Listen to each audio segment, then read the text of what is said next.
Hi అండి, నమస్తే. Welcome to my channel Akshayan mom's kitchen. ఈరోజు మీకు నోరూరించి చేపల వేపుడు తయారు చేయటం చూపిస్తాను. ముందుగా శుభ్రం చేసిన చేపలు 1/2 kg తీసుకొని అందులో 1 టీ స్పూన్ అల్లం పేస్ట్, రుచికి సరిపడా ఉప్పు, 2 టీ స్పూన్స్ కారం, 1 టీ స్పూన్ ధనియాల పొడి ఇవన్నీ వేసి బాగా కలపాలి. తర్వాత మూత పెట్టి ఒక 5 నిమిషాలు లేకపోతే 10 నిమిషాలు అలా పక్కన పెడదాం.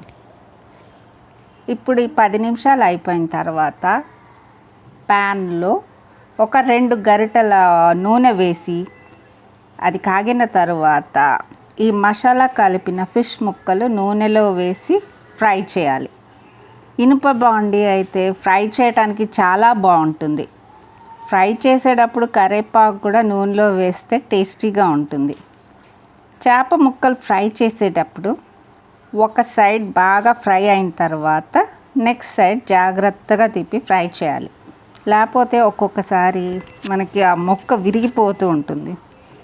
చూసారా ఎంత బాగా ఫ్రై అయినాయో. ఫిష్ ఫ్రై ఈ ప్రాసెస్లో చేసుకుంటే ఎంతో రుచిగా ఉంటుంది, చాలా టేస్టీగా ఉంటుంది. ఒకసారి ట్రై చేసి చూడండి. మీకు ఈ వీడియో నచ్చితే ప్లీజ్ సబ్స్క్రైబ్ చేయండి, ఒక లైక్ వేసుకొని మీ ఫ్రెండ్స్కి షేర్ చేయండి. చాలా టేస్టీగా ఉంటుంది. Just try it. Thank you for watching.